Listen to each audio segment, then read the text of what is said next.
क्या हो अगर आपके पैदा होते ही एक गुफा में रहने के लिए आपको छोड़ दिया जाए, जो कि जंगलों के बीच में है। इन बीते सालों में आपने बाहर की दुनिया का कुछ भी नहीं देखा और फिर एक दिन आपका हकीकत से राब्ता हो जाए। आज की कहानी की शुरुआत होती है 19वीं सदी से, जहां हम एक छोटे से गांव में एक नई नवेली माँ को देखते हैं जो अपनी नवजात शिशु को दूध पिला रही है। तभी कुछ बच्चे उसके घर में छुपन छुपाई खेलने आते हैं।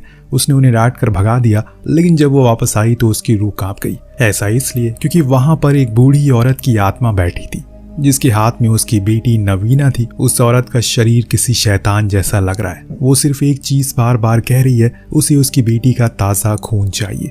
लेकिन माँ उसके सामने अपनी बेटी की भीख मांगती है और जब उसने ये एहसास कर लिया कि अब वो उसे नहीं देगी तो उसने उसे सौदा किया, जो किसी माँ के लिए उसकी जिंदगी का सबसे बड़ा सौदा होगा। 16 साल के लिए उसने अपनी बेटी को मांगा, उसके बाद वो उसे दे देगी, तब तक वो उसे उसके साथ रहने दे। पर वो विच इस बात को मानने को तैयार नहीं थी, तो माँ ने अपने हाथ पर एक कट लगाकर इस सौदे का थप्पा लगा दिया। लेकिन विच को उस बच्ची पर कुछ निशान चाहिए था, तो उसने उसकी जीभ को ही काट लिया और ये देखकर उसकी माँ रोने लगी। पर वो विच वहां से जा चुकी थी, लेकिन इन लम्हों ने उसे पूरी तरह से तोड़ दिया। वो फौरन नवीना को एक गुफा में लाकर रख देती है। उसने जब ठान लिया कि यही उसका ठिकाना होने वाला है, क्योंकि ये जगह सुरक्षित है उसके हिसाब से। अगर वो बाहर रहेगी तो न जाने कभी न कभी वो विच मौका देकर उसकी बेटी को मार देगी। धीरे धीरे करके समय का पहिया घूमने लगा। कब नवीना बच्ची से जवान हो गई, ना उसे पता चला ना उसकी माँ को। यही गुफा बचपन से उसका घर बना हुआ है। यहाँ की बेजान कठोर दीवारों को उसने उसे अपना दोस्त बना लिया है। उनसे बातें भी करती है वो, क्योंकि आगे ऐसा लगता है कि वो उसकी बातों को समझ रहे हैं, जैसे वो उनका कहा समझ सकती है। बीच बीच में मदर भी आती रहती उसका खाना वगैरह देने के लिए। इससे ये साबित होता है कि वो हर समय उसके साथ नहीं रहती, लेकिन उसे ज्यादातर अकेला भी नहीं छोड़ती। एक दिन जब वो खाना लेकर आई तो उस दौरान हम नवीना के भीतर की आवाज़ को सुन पाते हैं, जिसके जरिए वो हमें बता रही है। उसका ये मानना है कि उसकी आवाज़ आज भी कहीं ना कहीं दफन है, पर उसकी माँ का ये कहना है वो अगर इस जगह से बाहर जाएगी तो वो डेविल उसके टुकड़े कर देगा और उसे खा जाएगा। इसीलिए वो हमेशा यहीं रहती है, लेकिन आज उसे बाहर जाने का मन बना लिया है। और इसीलिए जब वो वहीं बैठी बैठी उसकी माँ की आंख लग गई तो वो धीमे पांव बाहर जाने की कोशिश में लग गई, लेकिन बीच में ही उसकी आहट को भांप लिया और फौरन डांट कर अंदर ले आई। दोबारा से उसने वही बात दोहराई जो कुछ देर पहले नवीना के जरिए हमें पता चली, कि बाहर एक शैतान है जो उसे खा जाएगा। यही उसका घर है और उसे यही हमेशा रहना है, जिंदगी भर। अगले सीन में हम फिर से वही देखते ही हमने पहले देखा था। आज भी उसे अकेलेपन को दूर करने के लिए नवीना उन दीवारों से बातें कर रही है जो उसके बचपन की दोस्त है। लेकिन आज कुछ अलग है, क्योंकि आज का दिन खास है। आज नवीना का 16वां जन्मदिन है। उसकी माँ उसे मिलने के लिए आई है, उसका मनपसंद खाना भी लेकर आई है। लेकिन वहाँ कोई और भी मौजूद है जो इन दोनों को बड़ी ही इत्मीनान से देख रहा है। दरअसल ये चीज एक चील है, यानी कि एक ईगल, जिस पर जब मदर की नजर गई तो उसकी खुशी से झूमा हुआ चेहरा मायूसी में तब्दील हो गया, जैसे कि मानो उसे जिस चीज का डर था वही होने वाला है। वो हार नहीं मानेगी। वो उस ईगल के करीब गई और कहा कि वो अपनी बेटी को किसी को नहीं देगी। इतना कहकर वो उसे पत्थर मार मार कर भगा देती है। लेकिन दोस्तों, जब वो वापस आई तो कुछ अजीब सी लग रही थी। जो चीज उसने कभी अपनी बेटी से नहीं, वो आज उसे करने को कहती है, यानी कि बाहर निकलने को। हो सकता है उसके जन्मदिन का तोहफा हो ये, इसीलिए नवीना भी बाहर आ गई। जब पहली बार दिन के उजाले को उसने देखा तो मंत्र मुग्ध हो गई। यह एहसास उसने पहली बार हुआ था। वो अपनी माँ के पीछे पीछे बस चली जा रही है, लेकिन एक समय आता है जब उसका सामना सच से होता है। दरअसल जिस माँ के पीछे वो चल रही थी वो है ही नहीं जो वो उसे समझ रही थी, बल्कि तो वो वही विच है जिसने अपनी जाल में उसे फंसा लिया है। दरअसल जब मदर उस ईगल के पीछे गई तो उस विच ने उसे वहीं मार दिया और फिर उसके शरीर को खुद के शरीर में ढाल लिया, जिसके कारण नवीना उसे पहचान ही नहीं पाई। लेकिन अब तो उसे भी अपने जैसा उसने बना लिया है। वो कैसे, चलिए आपको मैं बताता हूँ। दरअसल जब वो उसे लेकर आ रही थी तो पहले उसे घर लेकर गई, जहाँ उसने उसके चेस्ट पर खुद के नुकीले चुड़ैलों वाले नाखूनों से खरोच दिया और फिर खुद की शक्तियों को उसे ठीक भी कर दिया, जिसके बाद वो उसकी जैसे बन गई। और इससे तो हमें इतना पता चल गया कि वो विच किसी को भी खुद के जैसा बना सकती और किसी की तरह भी बन सकती है। और अब ये शक्तियां नवीना में भी आ चुकी है, लेकिन वो इस दुनिया से अनजान है एकदम। उसे तो यहाँ कुछ भी नहीं पता, बल्कि कुछ समय तक जब वो अपनी माँ को नहीं देखती तो उसकी याद उसे सताने लगती है। खैर, कुछ दूर जाने के बाद हमने देखा उस विच ने अपने अंदर से जितने भी मदर के अंग थे उन सभी को खुद के हाथों से निकाल कर बाहर फेंक दिया, वो भी नवीना के सामने। इसके बाद आगे जाने पर कुछ जानवरों को देखने पर नवीना उनके साथ खेलने लगती है। लेकिन मारिया यानी कि उस विच को उसकी ये हरकत पसंद नहीं आती, क्योंकि विचेस का काम ये नहीं होता, बल्कि उन्हें तो सभी को मारकर उनका खून पीना होता है। यही चीज वो उसे भी सिखाने की कोशिश कर रही है, लेकिन नवीना उसकी बात से राजी नहीं थी और इसलिए तंग होकर वो उसे मारती है और उसी के सामने उन जानवरों का खून पीने लगती है ताकि वो समझ सके कि उसे खुद को जिंदा रखना है। जब मारिया थोड़ी देर के लिए नवीना से दूर हो गई तो उसी समय एक शख्स उसके करीब आता है जो उसे अकेला पाकर उसके साथ बदतमीजी करने लगता है, लेकिन नवीना कुछ नहीं बोलती, बस खड़े होकर सब कुछ देखती रहती है। इतने में मारिया आ गई और जब उसने उस शख्स को देखा तो उसे मारकर उसका खून पी लिया। गुस्से से उसने उसे कहा कि आखिर वो खड़ी क्यों थी। मारिया को क्या पता कि उसे कुछ पता ही नहीं है कि असल में वो शख्स क्या कर रहा था उसके साथ। उसने उसे समझाया कि अगर कोई भी उसके साथ कोई बदतमीजी करे या फिर कोई उसके सामने आए तो उसे बिना सोचे समझे मार डालना है, क्योंकि वो एक डायन है। पर नवीना तो हर बारी इसका उल्टा ही करती है। जैसे कि जब ये लोग एक तालाब के करीब गए तो उसमें तैर रही मछलियों के साथ नवीना ने खेलना शुरू कर दिया, जो चीज़ मारिया को पसंद नहीं आई। तो उसने उसके सामने ही उन मछलियों को खा लिया, जो देख नवीना उसके ऊपर पत्थर मारकर खुद के गुस्से को जताती है। पर मारिया अब परेशान हो चुकी है और इसीलिए उसने कह दिया कि वो उसके किसी काम की नहीं है, इसीलिए वो उसे छोड़कर जा रही है। नवीना ने देखा कि कैसे उसने एक फॉक्स को पहले मारा, फिर उसके मांस खुद के ही छाती में भर लिया और इसके कुछ ही देर बाद वो उस फॉक्स की तरह हो गई और वहां से चली गई। ये देख उसे इतना तो समझ आ गया कि कैसे जिंदा रहना है, पर ये खून कत्ल ये सब तो उसकी मदर ने कभी उसे सिखाया ही नहीं। उसने तो बस इतना ही बताया, अगर वो बाहर जाएगी तो उसे डेविल मार देगा, और अब वो खुद ही दूसरों को मारने का सोच रही है, कहीं वो खुद ही डेविल तो नहीं है।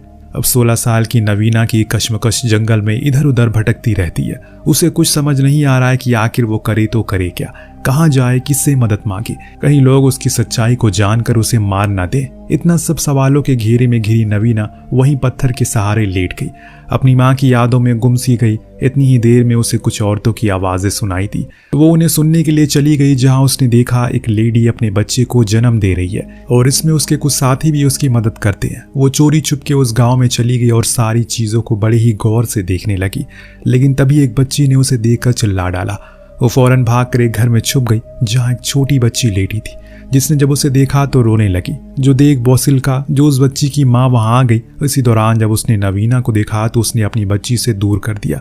पर दोस्तों, उसी बीच नवीना के नाखूनों से उसकी मौत हो जाती है। यहाँ तक सब कुछ गलती से हुआ, लेकिन जो नवीना करती है वो अपनी मर्जी से करती है। उसने उस चीज को खुद करने का सोचा जो वो अभी तक मारिया को करते हुए देख रही थी, यानी कि बॉडी चेंज करना। बॉसिल्का के शरीर से उसने उसके अंगों को निकाल लिया और खुद के चेस्ट में भर लिया, जिससे धीरे धीरे करके वो उसकी जैसी हो गई। और असल में बॉस्कीला की लाश गायब हो गई, जैसे कि उसका कोई वजूद ही ना हो, क्योंकि अब जो कुछ भी है यही है आपके सामने। इस नए शरीर को पाकर नवीना बहुत ज्यादा खुश थी। वो उसकी सारी चीजों को समझ रही है, जिससे उसे काफी खुशी भी मिल रही है। इसी खुशी में वो इतना ज्यादा मगन हो गई कि बिना कपड़ों के बाहर चली गई और नाचने लगी। जब इस चीज को बॉस्कीला के हस्बैंड ने देखा तो उसे जोर का थप्पड़ मारा। तभी वहां उसकी माँ भी आ गई और उसने फौरन उसके जिस्म पर कपड़े डाल दिए। बॉसिल्का की माँ को लगता है कि उसकी बेटी पर किसी काली शक्ति का साया है, जो उस जमाने में काफी होता था, इसीलिए वो उसके अंदर ले जाकर उसके जख्मों को साफ करती है और कुछ मंत्र वगैरह पढ़कर फूंकने लगती है। यहाँ से नवीना की जिंदगी में काफी उलट फेर आना शुरू हो जाते हैं, क्योंकि अब उन चीजों को भाप रही थी जो उसके लिए एकदम नए थे। उसका शरीर तो 16 साल का है, लेकिन आंखें अभी किसी नवजात शिशु की तरह हैं जिसने कभी कुछ देखा नहीं है। ये हवा, ये धूप, लोगों के बीच कैसे हंसती हैं, कैसे बोलते हैं और आदमी क्या होता है, सब कुछ वो दूसरों को देखकर सीख रही है। बड़ी ही अजीब तरह से बर्ताव करती है, जिससे बॉसिल्का की माँ को वो पूरा यकीन होने लगता है कि वो सच में किसी डायन के वश में आ चुकी है। इसीलिए वो उसे ज्यादातर समय घर के अंदर रखती है। और एक दिन ऐसे ही जब वो उनके साथ बाहर झाड़ू लगा रही थी, तभी एक पति अपनी पत्नी को काफी मारता पीटता है। उसे हालत में छोड़कर वो चला जाता है। ये चीज भी नवीना के लिए नई थी। उसे तो पता ही नहीं था कि रोना किसे कहते हैं, आंसू क्या होते हैं। इसीलिए वो उस औरत के पास जाकर हंसने लगती है और ऐसे ही इशारे करती है जैसे उसे खत्म कर देना चाहिए, क्योंकि उस आदमी ने उसके साथ बदतमीजी करी है। ये सब कुछ उसने मदर से उस दिन सीखा था, जब उस अनजान शख्स ने उसे छुआ था। और इस इशारों से वो लेडी भी काफी डर गई, उठकर वहां चली गई। इसके बाद हम कुछ और चीजों पर गौर तलब करते हैं, जहां हमने नवीना के अंदरूनी आवाज से पता चलता है वो यहाँ आकर एक चीज तो जान गई है कि मर्दों के लिए औरतें सिर्फ एक चीज ही होती है जो उन्हें सिर्फ तकलीफ देते हैं और उसके सिवा कुछ भी नहीं। यहाँ जो उसने देखा वही सब कुछ हमें बताने की वो कोशिश कर रही है।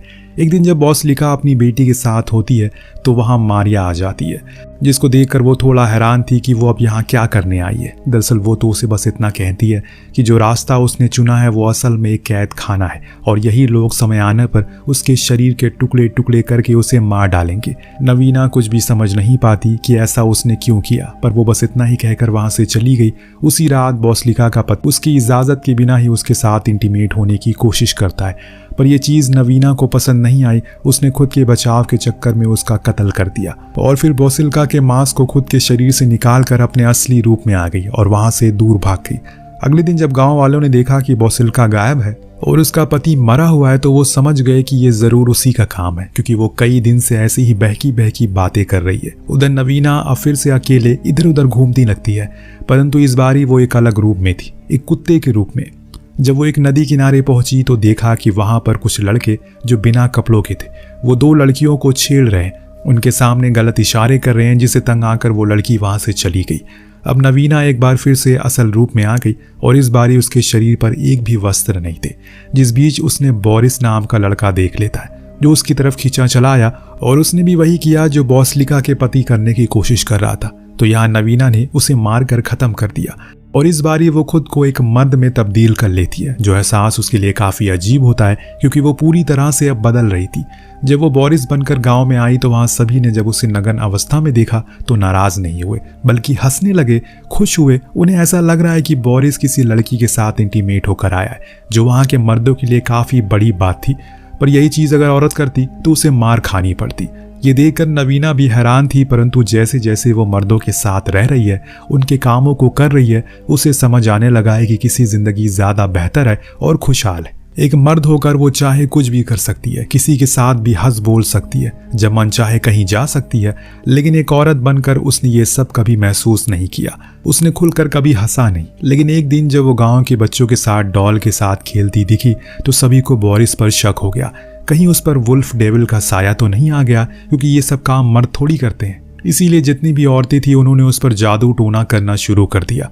उन्हें कहाँ पता था बोरिस के अंदर तो नवीना ही है, जिसे डॉल के साथ खेलना पसंद है। खैर उस दिन तो ज़्यादा कुछ वो लोग उसके साथ नहीं करते, क्योंकि बाद में वो मर्दों वाले काम वापस से शुरू करता है। और एक दिन मारिया उसके पास आई क्योंकि उसे पता है कि अंदर नवीना ही है।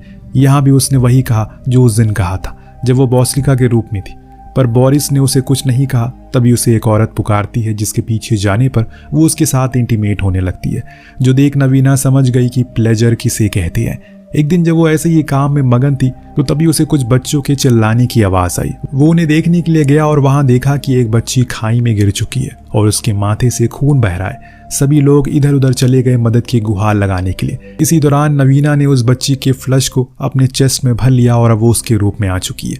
जब वो बच्ची बनी तो उसे इस दुनिया को काफ़ी पसंद किया, क्योंकि एक बच्ची होना काफ़ी सरल और खूबसूरत होता है। उन्हें सिर्फ घर के काम, अपने दोस्तों को खेलना और आराम से खाना पीना होता है, जो चीज़ उसे काफ़ी सही लगी। इसीलिए उसने निर्णय कर लिया कि वो अब इसी रूप में रहेगी। पर वो ये भूल गई कि एक दिन वो बच्ची बड़ी भी तो होगी और फिर उसके साथ वही होगा जो बॉसलिका या फिर अन्य औरतों के साथ होते हुए आ रहा है। एक औरत सोने से पहले गांव के सभी बच्चे बच्चियों को एक बूढ़ी लेडी के पास आकर भूतिया कहानी सुनते हैं, जिसमें वो लेडी उन्हें मारिया नाम की औरत के बारे में बताना शुरू करती है। यानी कि अब हमें पता चलने वाला है कि असल में मारिया की कहानी क्या है उसका अतीत, जिसके चलते वो इस तरह से बन गई। और सबसे बड़ा सवाल, उसने नवीना को भी खुद की तरह क्यों बना लिया। सबसे बड़ी चीज़ हमें यह भी जानने को मिलेगी कि आखिर वो उसे हर बारी ये क्यों कहती है कि वो मर जाएगी या ये लोग उसे मार डालेंगे। तो दोस्तों, बात है कई साल पहले की, जब एक गांव में किसी अनजान कारणों की वजह से उस गांव में रहने वाले सारे लड़के मारे जाते हैं। आसपास के लोगों का मानना था उन्हें एक अजीब किस्म की बीमारी थी, जिसमें अगर वो किसी के साथ इंटीमेट होते थे तो उन्हें भी वही बीमारी हो जाया करती थी। तो ये बीमारी कुछ HIV जैसी थी। तो अब सभी मर्द के मारे जाने के बाद मारिया एकदम अकेले पड़ गई उस गांव में, और अब तो उसकी शादी की भी उम्र हो चुकी थी। और ऐसी एक दिन जब वो अपने घर से बाहर आई तो देखा कि एक क्लोजेट में एक असल की चुड़ैल उसकी ही बकरी का खून पी रही है। पर मारिया डरी नहीं, बल्कि उसे वरदान मांगा। उसे एक लड़के की जरूरत है जो उसे शादी कर सके। उस चुड़ैल ने उसके कुछ नहीं कहा, बस उसके चेस्ट पर वही निशान बना दिया, जिससे ये तय हो गया कि अब अगली विच वही है। कुछ समय के बाद मारिया के घर पे रिश्ता आता है, जो देख वो बहुत खुश हुई, पर उसे ये नहीं बताया गया कि यह लड़का उसी बीमारी से ग्रसित है। उसी बीमारी से जूझ रहा है जिसके कारण पूरे गांव के मर्द मारे जा चुके हैं। उस लड़के के घर वालों ने मारिया को पकड़ लिया, उसके साथ जबरदस्त संभोग करवाया क्योंकि उन्हें अब अपनी संतान को बढ़ाना है। उन्हें यह लग रहा है कि अगर लड़की दूसरे गांव की होगी तो हो सकता है ये बीमारी खत्म हो जाए। मारिया इस चीज से एकदम टूट सी गई। काफी अरमानों को लेकर वो यहाँ आई थी, लेकिन उसके साथ इतनी बदसलूकी होगी उसने कभी नहीं सोचा था। वक्त बीतता गया। एक दिन ऐसा आया जब मारिया भी उस बीमारी का शिकार हो गई। गांव वालों ने वो हरकत कर दी जो शायद कोई सोचेगा भी नहीं। उन्होंने मारिया को रस्सी से बांधकर जिंदा आग में फेंक दिया, पर वो मरी नहीं। अब तो आप जान गए होंगे कि उसकी ऐसी दशा कैसे हुई। जो चीज वो बार बार बोलती है वो यही चीज थी। दरअसल उसे मर्दों से नफरत हो चुकी थी, इसीलिए वो हमेशा नवीना को उनसे दूर रहने को कहती है, क्योंकि वो सिर्फ खुद का फायदा देखता है और वो नहीं चाहता उसका भी वही हाल हो जो उसका हुआ था सालों पहले। अब कहानी आज में फिर से लौट कर आती है। हम देखते हैं कि लौरा, जो कि वो बच्ची थी जिसके रूप में नवीना है, वो बड़ी हो चुकी है। उसने अब हर चीज सीख ली है जिससे उसकी जिंदगी काफी आसान और खुशहाल हो चुकी है। यहाँ तक उसे एक लड़का जॉनी से प्यार भी हो चुका है। पर मारिया को ये चीज पसंद नहीं आई। उसने एक बार फिर उसे आकर कहा जिस दिन गांव वालों को उसकी सच्चाई पता चलेगी वो उस दिन उसे अपने हाथों से जिंदा जला देंगी। पर नवीना ने उसकी बात पर तवज्जो नहीं दी। कुछ समय के बाद गांव वालों ने उनकी शादी करवा दी। जॉनी से दोनों अब बहुत खुश थे। साथ में ये चीज देखकर मारिया को काफी जलन भी होती है। पर एक दिन वही हो जाता है जिस बात का नवीना को डर था। जॉनी को पता चल जाता है कि वो एक डायन है, लेकिन वो उसे दूर नहीं जाता बल्कि उसके साथ ही रहता है। उसकी आंखों में आंखें डालकर ये कहता है कोई बात नहीं, वो उसके जिस्म से नहीं बल्कि उसकी रूह से प्यार करता है। नवीना को ऐसे ही मर्द चाहिए जो हमेशा से मान मर्यादा को समझे, उसके एहसास को समझे। शादी होने के कुछ समय बाद लौरा प्रेग्नेंट हो जाती है, जिसे वो दोनों बहुत खुश होते हैं। लेकिन एक दिन उसे खबर मिली कि एक जंगली सुअर ने जॉनी पर हमला करके उसे मार डाला, जो कोई और नहीं बल्कि मारिया ही थी, क्योंकि उसे अब नवीना की खुशी बर्दाश्त नहीं हो रही थी। पूरा गांव अब जॉनी की मौत का जिम्मेदार उसे और उसके बच्चे को मानने लगा है। लेकिन लौरा की मदर इन लॉ ने उसका साथ दिया, कहा कि ये बच्ची उनके साथ ही रहेगी हमेशा, क्योंकि वो लोग उसे दफन करने ले जा रहे हैं। उनका ऐसा मानना है कि ये अपशगुन है, लेकिन उन्होंने ऐसा करने नहीं दिया। पर दोस्तों, मारिया तो ये भी नहीं देख पाई। उसे यकीन ही नहीं हो रहा है कि नवीना माँ कैसे बन गई, कैसे उसे वो सब कुछ मिल गया जो उसे कभी नसीब नहीं हुआ था। इस चिड़न में उसने माँ को ही मार डाला और अब वो बच्ची उसके हाथ में है। लौरा उसके सामने गिड़गिड़ाती है, उसे कुछ मत करना, उस नवजात की क्या गलती है। लेकिन मारिया नहीं मानी। उसने उस बच्ची के गले पर कट लगा दिया, जिसे वो कुछ ही देर के भीतर मारी जाती है। ये चीज नवीना को इतना ज्यादा गुस्सा दिला देती है कि वो मारिया को वहीं मारने लगती है। यहाँ तक उसने उसके शरीर के अंदर के सारे अंगों को बाहर निकाल कर फेंक दिया, जिससे वो कभी वापस से जिंदा नहीं हो पाएगी। लेकिन अब उसकी बच्ची मर चुकी है, तो अब उसे वो करना पड़ेगा जो वो कभी करना नहीं चाहती। उसे उसको भी खुद की तरह बनाना पड़ेगा, जिसके लिए उसने एक जानवर का खून पी लिया, जिससे वो बच तो गई, लेकिन उसकी बेटी अब एक डायन बन चुकी है। यानी कि इसका मतलब ये है, अगर कोई डायन एक लेडी को खरोच मारती है तो उसे अपने आप को डायन की शक्तियों से भरने के लिए एक जानवर का खून पीना पड़ेगा। सिलसिला हो सकता है यहीं पर खत्म हो जाए। हो सकता है उस बच्ची को भी कोई जॉनी जैसा मर्द मिले जो उसकी हकीकत को समझे, क्योंकि अब तो मारिया नहीं है, तो उनकी कहानी काफी लंबी चल सकती है और इस सिलसिले को रोक सकती है, जिसके साथ इस कहानी का यही पर अंत होता है। आपको कहानी कैसे लगी और इस कहानी से आपको क्या सीख मिलती है, हमें कमेंट करके जरूर बताएगा। मिलते हैं अगली वीडियो में। Thank you so much watching. Peace out.